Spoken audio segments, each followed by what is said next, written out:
Good evening, everyone. Welcome to Campfire Conversations. We're just going to start with a quick acknowledgement of country. I think I'm going to invite Dave to present that this evening. So we can bring Dave in, please.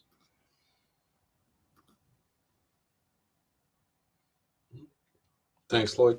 So as Scouts of Australia, we acknowledge that Australia's First Nations people, the Aboriginal and Torres Strait Islander peoples, as the traditional custodians of the land. We pay our respects to elders, past, present and emerging. We're grateful to do our scouting in this country, and we commit to using its resources wisely to develop our understanding of Aboriginal and Torres Strait Islander cultures. We acknowledge any Aboriginal and Torres Strait Islander Scouts who are part of our movement today.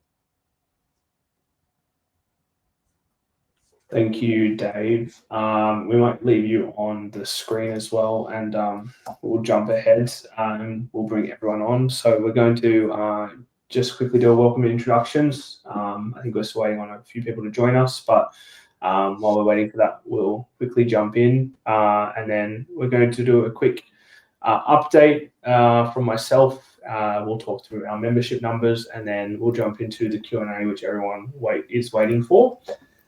So with that in mind, we'll jump straight in. And for tonight, we're going to do introductions by email address. So if you have any questions around different things, we have a number of our ACCs here this evening. So I might quickly cover off the ones that are not here, and then I will pass over to Dave. Oh, actually, I'm going to pass to Gay first, because she's first on the list. So we don't have Adventure here tonight, so that's led by Kenton. And we don't have People here tonight, which is led by Haley. And so if you want to contact the People team or Adventure, you can use the email address on the screen. And you can contact myself through the Chief Commissioner email address, Ask Chiefs, or Ask Chiefs. We also don't have some of our Pathway to Growth team here tonight. But I'll provide an update on that later. So with that in mind, I might pass over to Gay. Hello, everyone. Glad you could join us. I'm Gay Green, Assistant Chief Commissioner for Adults in Scouting and Training. And if you'd like to email me, I'm at aist@nsw.scouts.com.au. Thank you, Gay. Ruby. Hi everyone, my name is Ruby Maver. I am the Assistant Chief Commissioner for International here in New South Wales. If you would like to go overseas, have any trips you're planning, please contact me, international@newsouthwales.scouts.com.au. Pass over to Dave. Sure.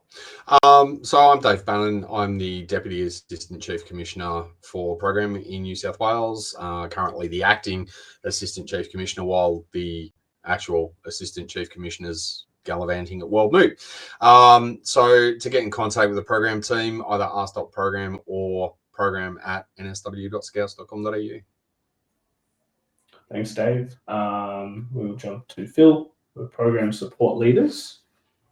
Yeah, good evening, everyone. I'm Phil Crutchley, Assistant Chief Commissioner of Program Support Leaders. If you do wish to contact me at any time, you can come through the Program Support Leaders at newsouthwales.scouts.com.au. Thanks, Phil. And Toby.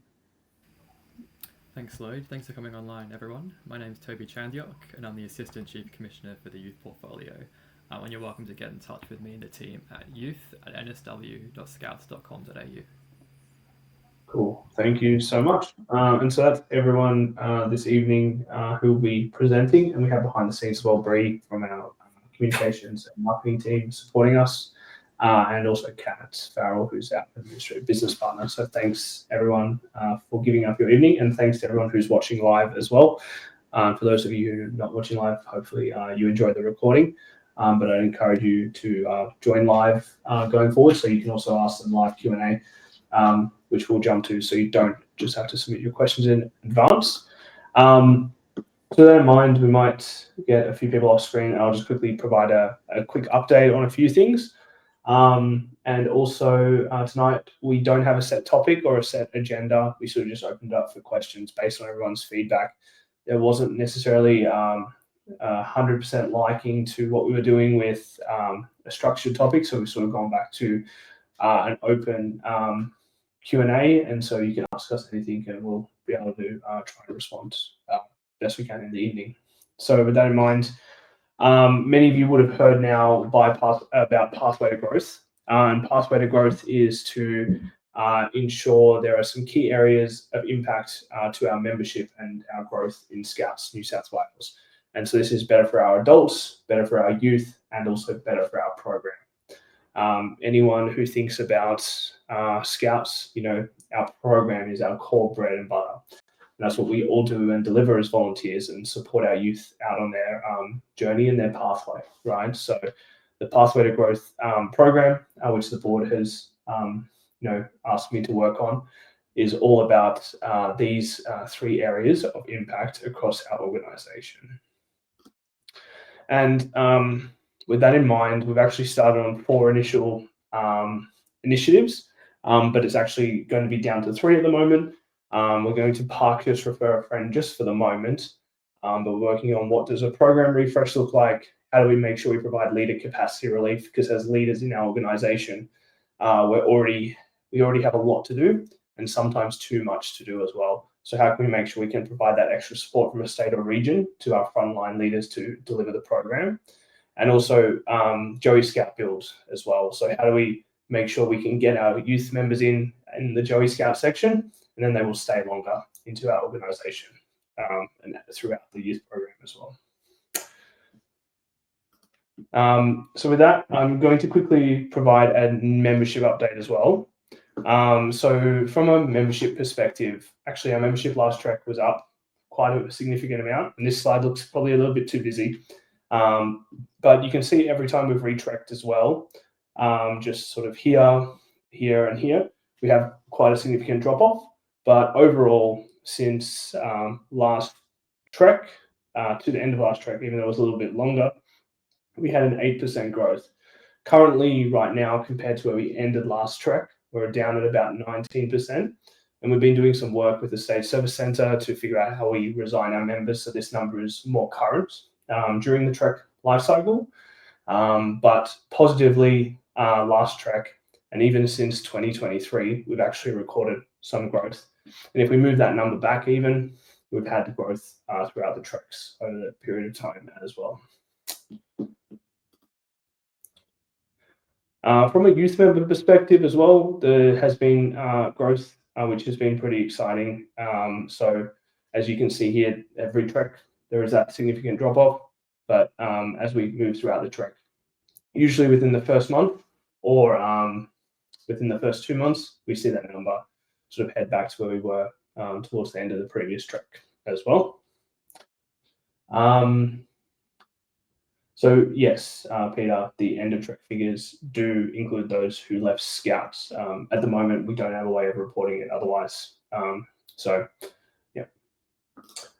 And also from a leader perspective, we had quite a significant growth last trek with our leaders, but more so overall, we've had around 3% growth of our leaders, which is very positive, and that's great to see more volunteers engaging with Scouts and providing support to our youth members as they participate in the program. Obviously, this trek, we expect some decline. There's also a lot of people who haven't completed their mandatory modules and also the code of conduct. So those people will be resigned tomorrow because tomorrow is World Scout Day, 1st of August. And also I think it's an important thing that we make sure we are up to date with our training and our mandatory modules. So some of this number is people not retracking, but also a significant cleanup of people who haven't completed the required training. And this data also for our youth members, but also for our leaders, purely just is people who are paying members. This doesn't include adult helpers. From an overall perspective, though, I wanted to sort of share some numbers. So comparing to where we've been over the last few treks, obviously we had a longer trek, but even if we went back to the end of December, our Trek end of December Trek number was 18,645 compared to 18,100 in June. So obviously the Trek towards the back end of the year gets more members. It's not as high as obviously December 23, but it is still significant compared to the middle of the year. So there's probably something to look at there. And I clicked ahead a bit too much, but our membership has definitely grown, even though after we've removed non-financial members.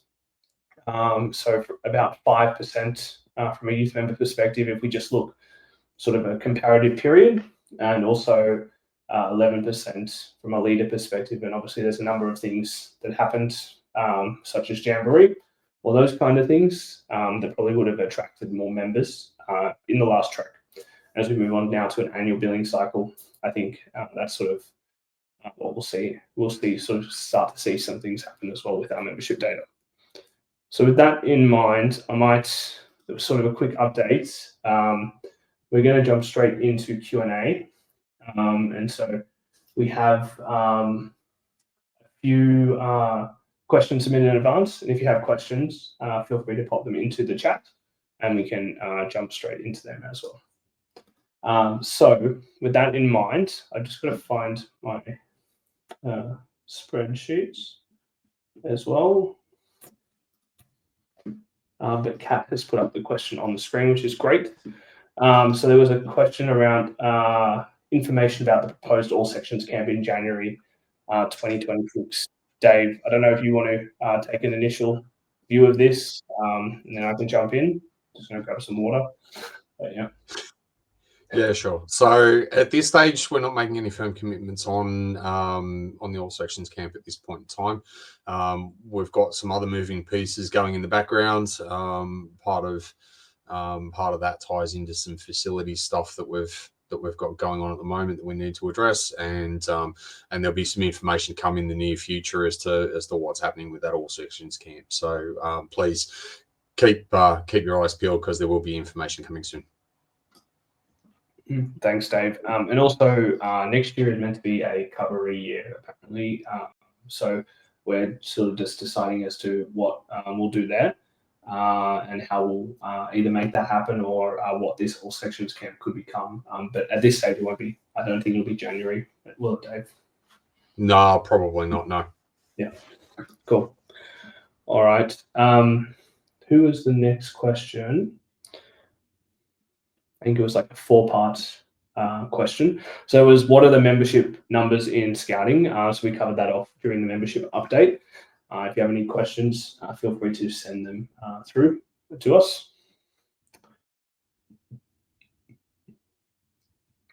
On this part, which was, has there been any feedback from members about membership payments and how that informed decisions?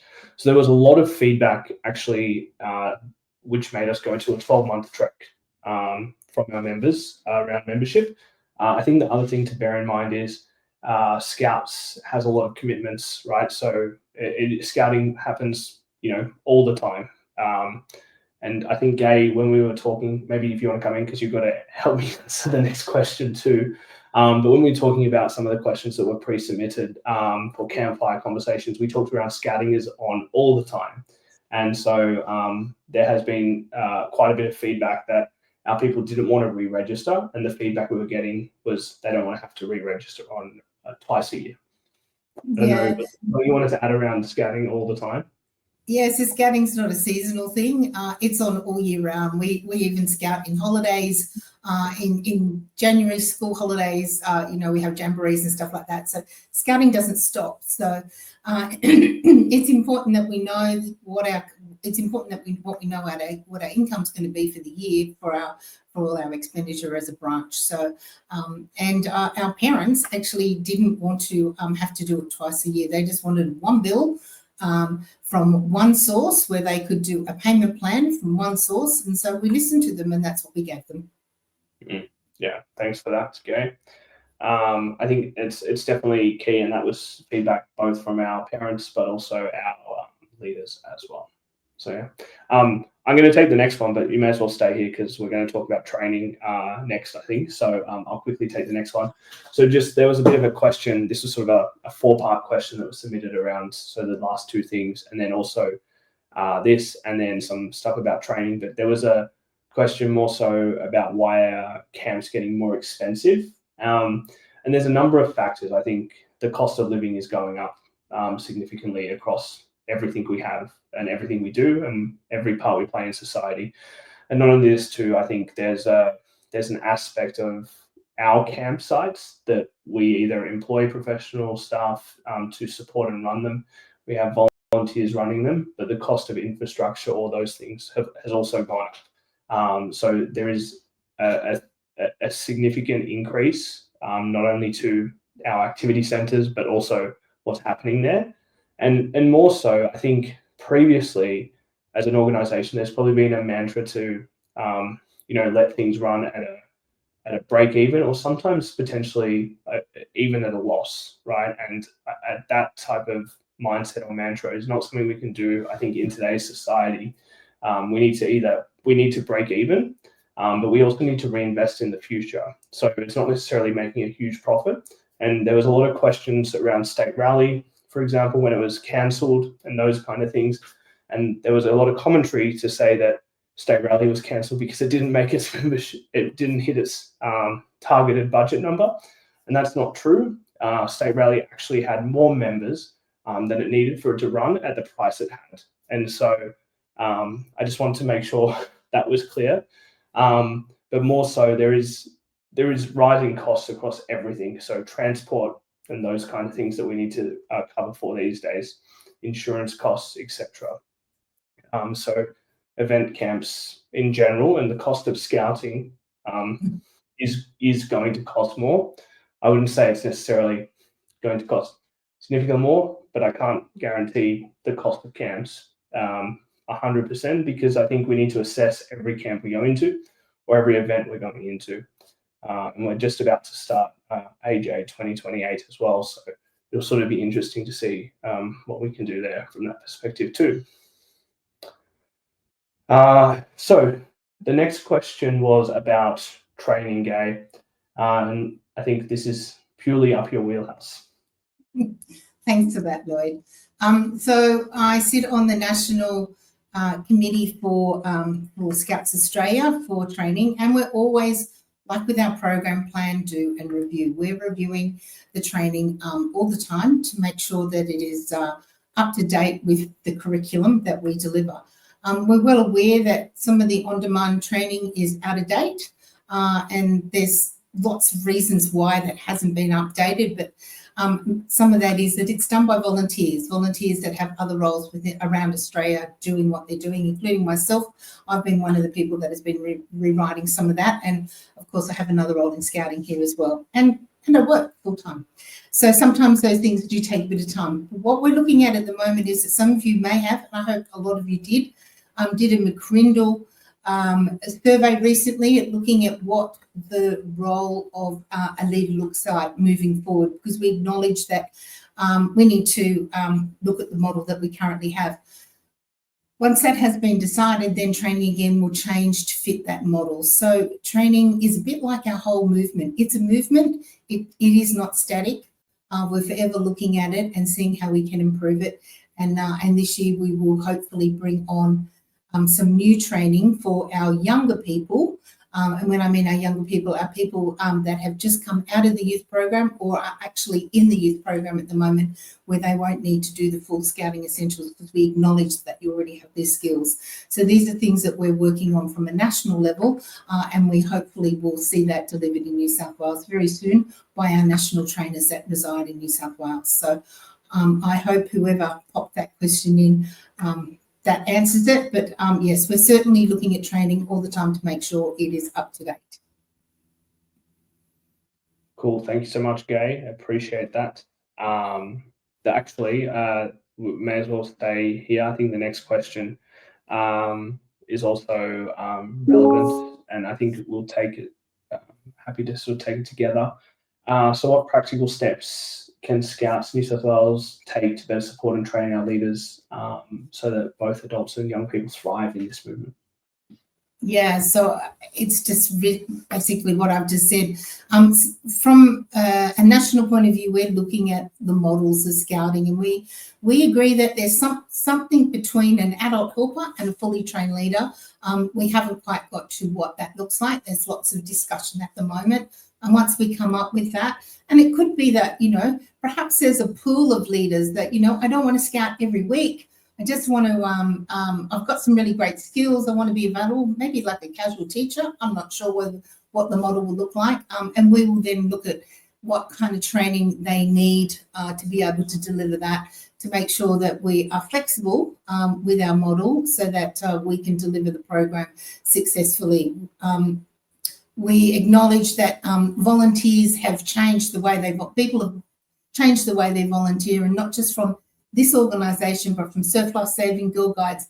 All of us are looking at our models at the moment to make sure that we can support the people. And we've listened to our adult helpers that have said we will commit to doing some more things, but we don't want to commit to being a full-time leader. So we're certainly listening to that and seeing how we can make sure that we're still an amazing child-safe organisation and not risking any of that, but still giving the people that are delivering our program the skills that they need to be able to deliver it. Thanks, Gay. So I'm going to go a bit off script here. And when I say off script, we don't have a script to answer the questions as such. We're sort of answering them live, but we usually answer the questions submitted first, and then the questions are coming through the chats. But there's a question at the very bottom from Benny, which I think I'll just quickly bring up on the screen, Kat, if that's not too hard. So Benny's finding the training online modules don't fit my style of learning, making it slow and tedious to go through. Currently training to be a leader, being a little bit time poor. I know we've discussed this at the June NOC meeting, actually. Is there anything you wanted to add on that, just so we can close that question out? Yeah, so Benny, we know that there's just over 120 hours of on-demand training to become a leader, and we understand that in some cases that's quite overkill for what some people want to do. So hang in there for the moment. Once you get past that hurdle, as we'll call it, you'll enjoy your experience as a trainer and as a leader. We can't wait to see you at training. But once again, we are looking at all those models at the moment to see what fits. So hang in there. I've got to say, when I did my training, there wasn't any on-demand training, but it was 6 weekends to become a leader, 6 weekends of training. So, so some of it we can do from home now, and we only have to go for 2 weekends of, training. So I guess we can look at that as probably a positive. Yeah, absolutely. And I think that's the balance of everyone learns differently, and Scouts, fundamentally are learning by doing organisation. And so, I think we're definitely looking into what that looks like. So different needs, training needs for different people. Yeah. Yeah, cool. All right, thank you so much. I can see Carolyn has joined us, which is perfect timing. I know she had a prior meeting, and then we've actually got another meeting after this. So we definitely do need to finish at 8:30 tonight. So Carolyn, I might bring you in if that's all right, as long as your audio is working. Is that good? We'll do a test. Absolutely. Can you hear me, Lloyd? Thanks. Can do. Thank you. And Dave as well. And we're going to cover off the question that was submitted in advance, just sort of around the cost of state rally skyrocketing, and some of the challenges we had there. So Dave, I don't know if you're able to come in as well, and maybe do you want to kick it off, Dave, or shall I? And then we'll sort of have a three-way discussion about this. Yeah, look, Lloyd, I think you've touched on a lot of the reasoning behind the cost of state rally already. A lot of it's had to do with increases in the prices of food, fuel, electricity, all that kind of stuff, bringing water into the site if we needed to do that and all that kind of thing. But it's also a case of, the increasing in the cost of being able to use the site, to be able to maintain the site as well. And as you said earlier as well, looking at, the whole cost recovery model on these events is probably not feasible anymore, and having to work towards, investing in future events to make them bigger and better, so that the kids that go to these events one year to the next are not having the same experience over and over again. So that's what we're trying to achieve. And whilst we understand that and appreciate that there was an increase in the cost of the event this year, that was what a lot of that was going towards. And there was some contingencies built in for transport and that sort of thing, that needed to be addressed as well, and that also contributed to the cost of the event across the board. Absolutely, yeah. And that's something that we touched on before, definitely. Especially the transport, we were trying to make sure we figure out how we can, spread that cost across every region, right? So regions that are close this year, regions that are far away. My view is it's not really safe for a leader to drive down from the North Coast or Tamworth, for example, to State Rally for the weekend. So from a risk perspective, providing that level of transport and stuff like that. Carolyn, actually something we talked about yesterday when we were in the office together, you and I, we sort of started to talk around value and the value that people get from these events as well. I don't know if there's anything you wanted to touch on from that perspective or something we haven't covered at all. Yeah, so sorry, I wasn't on for the full discussion. That's all right. So with regards to so is this particularly about the costing of hosting events? Or? I think it's that, but it's more so just around the value that people get from scouting and the cost that they pay. So I think that's what I wanted to touch on with you, because I know we've discussed it, more recently, but we even discussed this at a board level too, right? So yeah, absolutely. The cost of doing scouting is obviously increasing, just like everything else is that we have, whether it's insurance, whether it's or particularly I think the insurance is probably the biggest thing that we've had to try and swallow or understand, and you'd see that on your own home and domestic insurances that you may have, or if you have businesses also.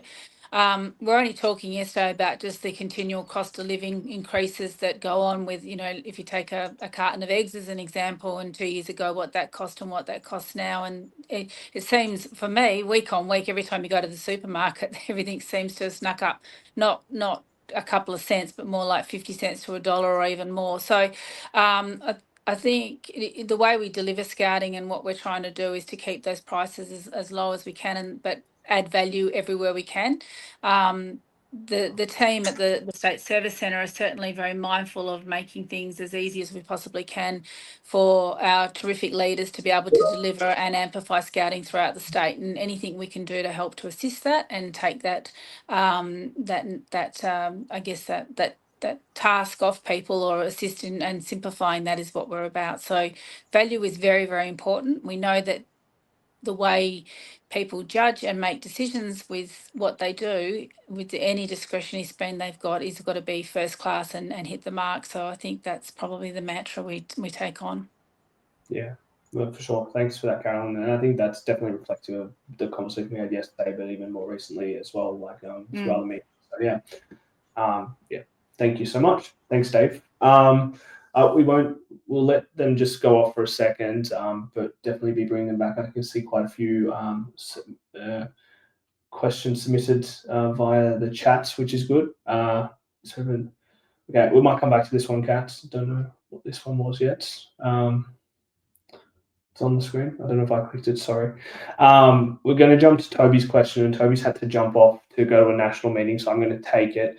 But there was a question from John around sort of why do we see so many groups out on trips these days, quite often not in any uniform item? This would be a great form of advertising and those kind of things. So I think one thing that is relevant in today's society is we want our youth members to feel safe, right? But we also want them to dress for the activity or the context. And our uniform is usually formally worn for ceremonies and awards. And otherwise, I think it's more important that they dress activity appropriate. So, if they're doing an adventure or a cycle trip to Tasmania or across Tasmania, or hiking the Larapinta Trail, I'm not sure hiking in a uniform is the most appropriate for that activity. But I would definitely encourage everyone to wear a scarf. That's sort of what we do, even if we're going to, some government events or those kind of things. Myself or, even Carolyn and some of the State Service Centre team members, we make sure we wear a scarf to really show people that we are still around. And the scarf is that unique item, I think, that we have as members of the World Organization. And also, Marcoms have a form which you can fill out. So our marketing and communications team. And please, I would encourage you guys to do that. And we'll share that in the link post this, probably in Leader News next week, where you can fill it out and you can share your story from a perspective of whether you want to just post it on, whether it needs to be posted on social media or an article needs to be written about it. And so we'd encourage people to share that and highlight that throughout their journey in Scouts. So there was a few other questions also submitted in advance, but we're not going to take them online. They sort of needed some follow-up. So with that in mind, we might jump into the live Q&A. And we might start at the top of the list, Kat, if that's okay. And Carolyn, I think I need you for this one. I'm pretty sure the answer is no. And if anyone else wants to have a read through the questions on the team, can help us answer, feel free to jump in. So there's Peter from question around, does anyone know if the rigid inflatable boats are caught up in the inflatable issue? My understanding is no. No, my understanding is no also, but I can triple check that tomorrow. It is certainly just, thanks Peter, good question. Yeah, it's more for it's come from the very unfortunate accident of the jumping castles in Tasmania and some other near misses that have occurred around those inflatable amusement type activities, I suppose. Yep. Yeah, absolutely. We've got Leader News going out next week, so maybe Bree might be a good opportunity for us to just clarify that. But yeah, no, I'm pretty sure the answer is no on that one. But yes, risk can help us as well. But we'll definitely publish that, as I think it's probably quite a relevant point. There was a question next, Carolyn, which is probably for you, is just sort of some expectation of reopening cataract, I think, from Craig. I know we've been discussing some of this more recently. Is there any expectation? I know it's as soon as possible. Obviously, there's quite a vast variety of issues. It's similar to what we had to deal with Mount Kira. Like, to some extent, we're trying to get it open as soon as possible. So, yeah. Absolutely, Lloyd, and it's very sad that it had to be closed at the moment. Look, I will say one thing is I am incredibly proud of the way that the team have addressed this in such a quick time to address the issues that have been identified through council, and then that's been communicated.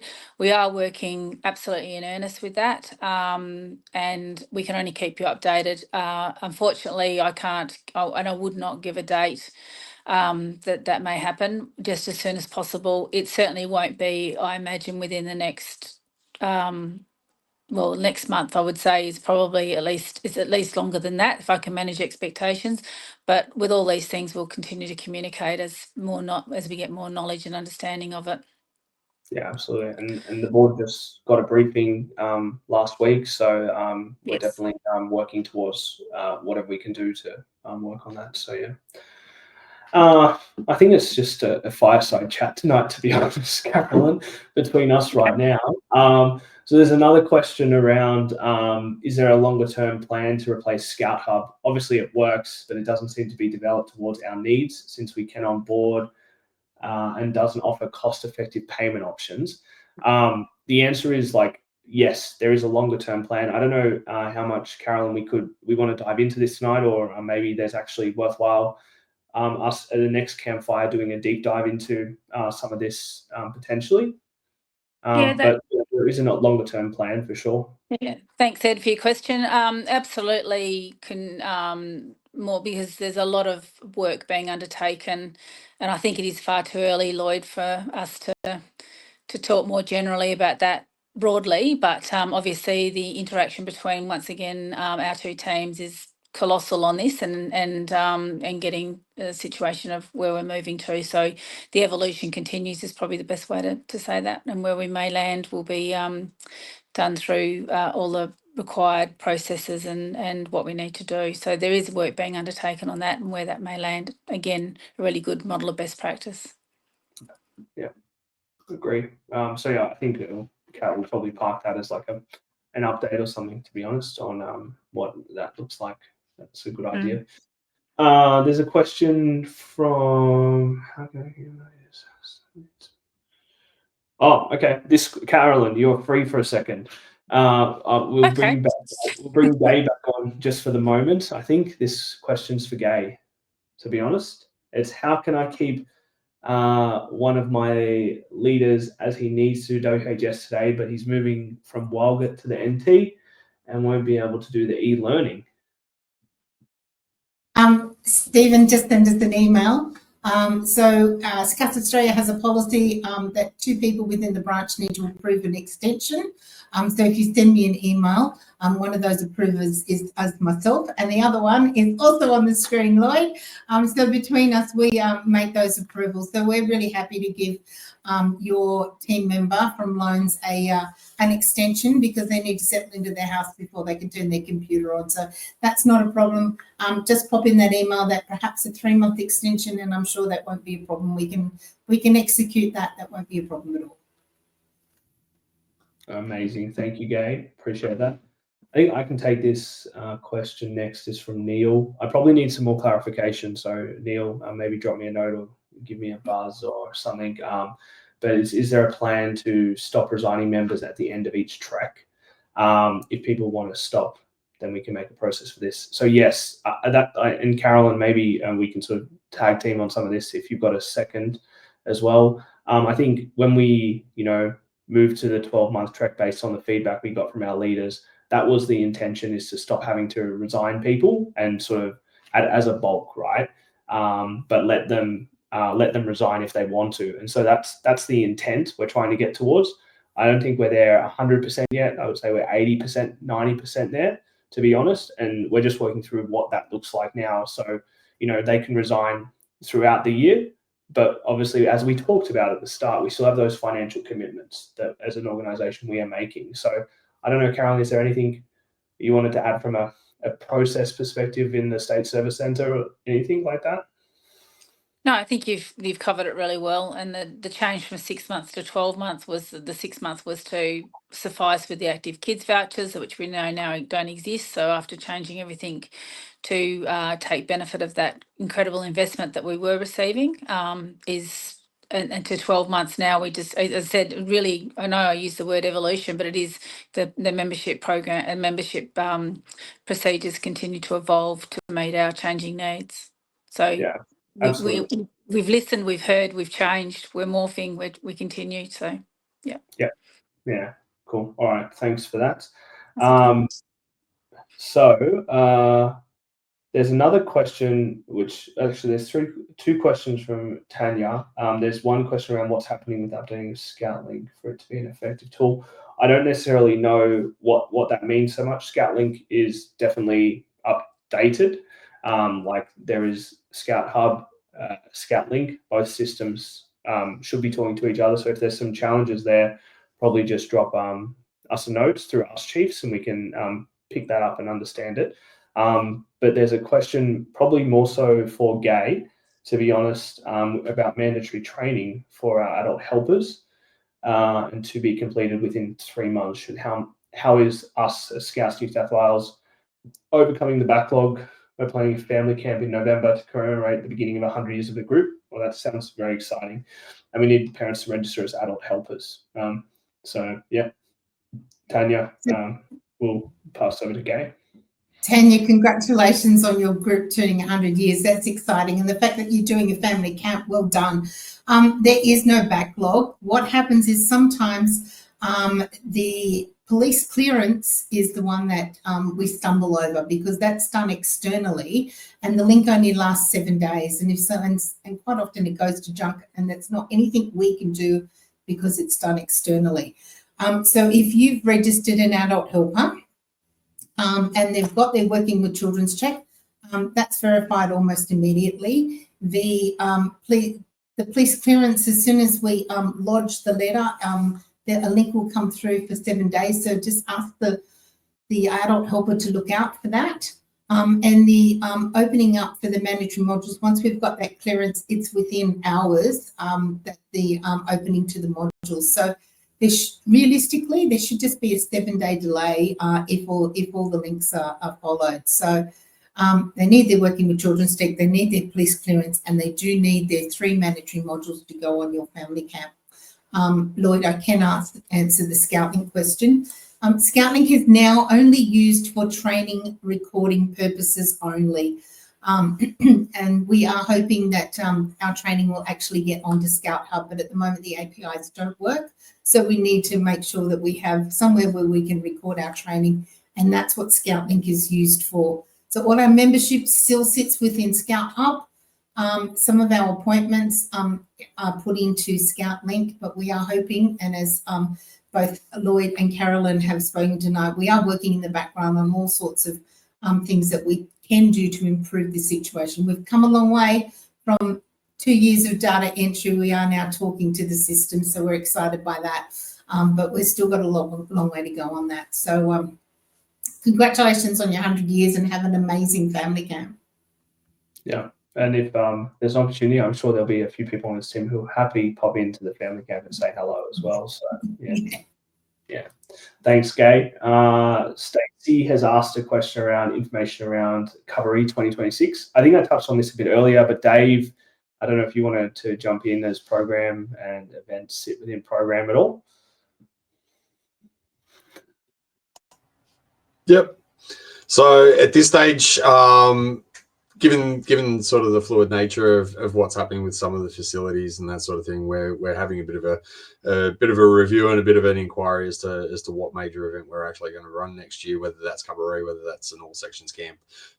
We're still doing some investigation in that and taking some consultation around what that's going to look like. So yeah, watch this space. Cool, thank you. Don't go anywhere though, because there's another question for you. So Sure. From John, he's asked around the ETA of state rally refunds. So I think the last I heard was about 50% way through already this week. So Yep. Yep, I believe that's around about where it's at. We've got there's actually volunteers working on that to get those refunds done.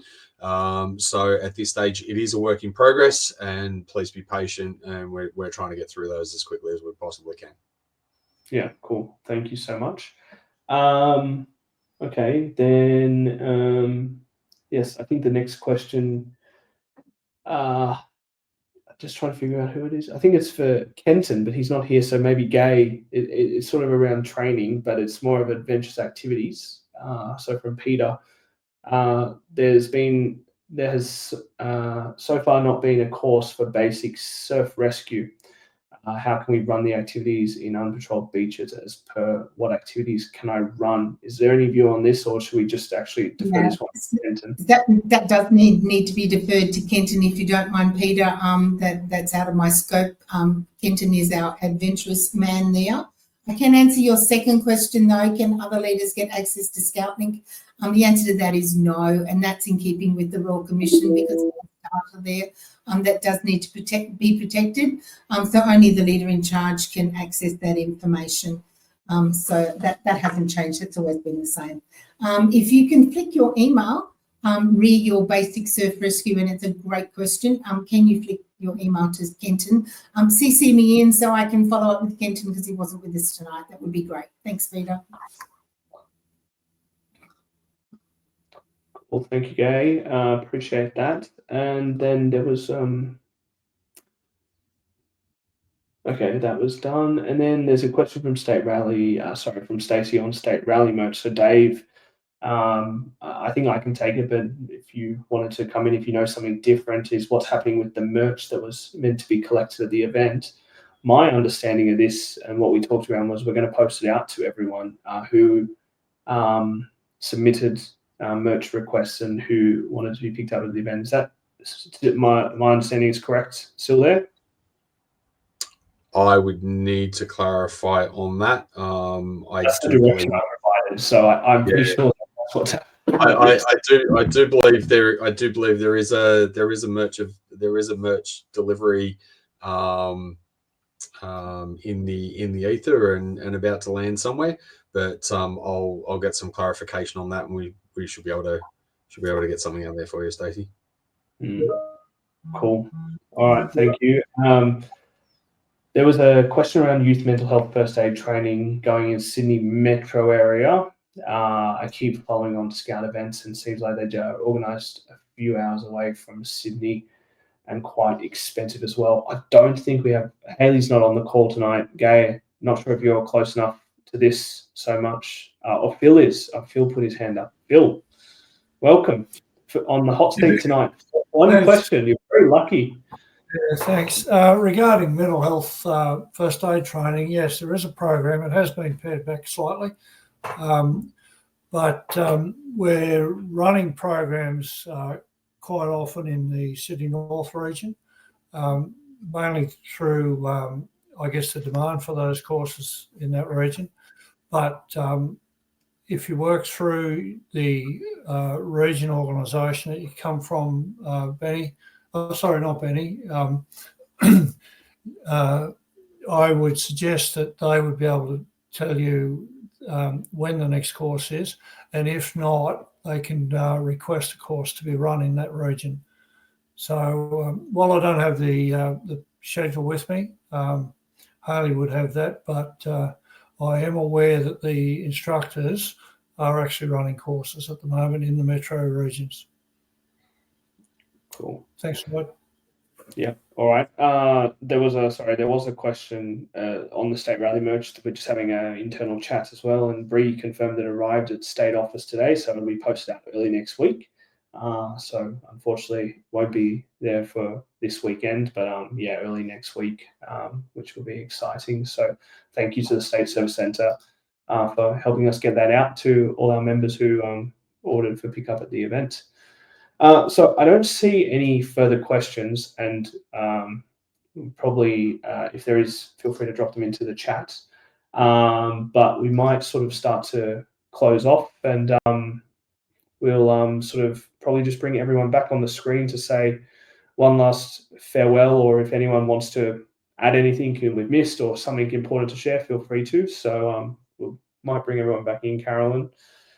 I know Ruby, a lot of our Rover Scouts at the moment are gallivanting around the world at World Moot. Have you heard anything happening there? We should share at all? Yeah, one of our rovers from South Mount is Coogee Rover, Tim Minnie. He's also our contingent leader for Way Out West Moot in late next year, early 2026. He was the flag bearer last night at the main camp opening ceremony. So they've all currently been off on their what we call treks, basically 5-ish days of adventures all around Portugal. Some of them went as far as like the border of Spain. And now they've all come back to main camp. So they camped together for another 5 or 6 days. Opening ceremony was last night. It looked incredible and wish I was there. Tim Minnie was was the Australian flag bearer, so that was great to see him. Yeah, cool, nice. I just realised Kat started to share a screen, and I need to bring up a screen while we're talking as well. So let me quickly just do that. Lloyd, while you're doing that, can I just say good night to everybody, and thanks for the invitation to join. I just want to switch over to the board meeting, so get ready for that. All right, so thank you very much, everybody. I will see you there soon. Thanks, Carolyn. Thank you. Bye. Just that's pretty cool, though, Ruby. I think that Scouts New South Wales member was the flag bearer. That's very cool. We should definitely figure out a way to share posts that on social media coming through. I have sent them already to our amazing Marcoms team. Amazing. Thanks for that. Phil, anything you wanted to add at all as well? No, I'm good, thanks. Yeah, cool. Gay?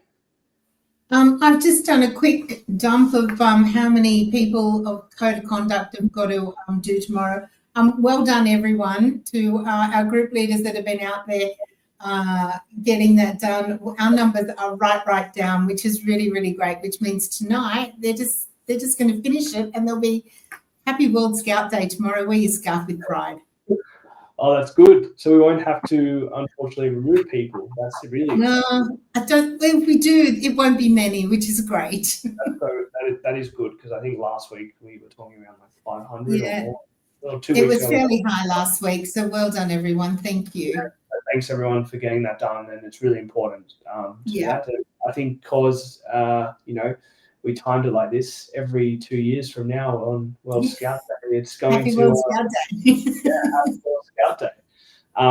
So yes, but if you want to do it earlier and resit it, then I think that becomes the active date. So if you want to do it in line with your mandatory modules, I'm pretty sure that's how it will work. So yes. Was Dave, did you have any other comments at all? Sorry, your face has been covered over by the banner, but you're on mute anyway, so that's good. We get to say that on a live webinar. I kind of felt like Mike Wazowski there for a second, like I'm on the cover of a magazine. Yeah. So yeah, no, nothing really, not a whole lot more to add from me. Just looking forward to the Venture Scout, Rover Scout Peak Award presentation that's coming in the next couple of weeks at Government House. And also just a general congratulations to the 187, I think it was at last count, Peak Award notifications that have come through just this year already. So it's fantastic to see, so many youth members achieving Peak Awards across all the sections. So yeah, really good to see. Cool. Yeah, thanks for that. And yeah, that's next weekend, actually. That's next Saturday at Government House. So Yes. pretty exciting. And yeah, happy World Scout Day tomorrow to everyone. And congratulations as well to the 261 Scouts New South Wales members who will be recognised with an ARA tomorrow, or an Adult Recognition Awards. These awards are nominated by your peers. So, thank you to your peers who have nominated you. But also congratulations and thank you to not only the award recipients tomorrow, but everyone for everything they do in scouting. So, it's a great organisation that we all support. So, happy World Scout Day. Make sure you wear your Scout scarf to work, to school, wherever you can tomorrow. I'll be wearing it probably here in my home office on Friday, but yeah, it's pretty exciting. Tomorrow is August 1. So, yes. With that in mind, we might close off, and thank you everyone for coming tonight and participating, and looking forward to seeing you. I think it was on the 30th of September was the next Campfire Conversation. So we'll look forward to seeing you then, and make sure to submit your questions in advance next time. So thanks everyone. Cheers. Thank you.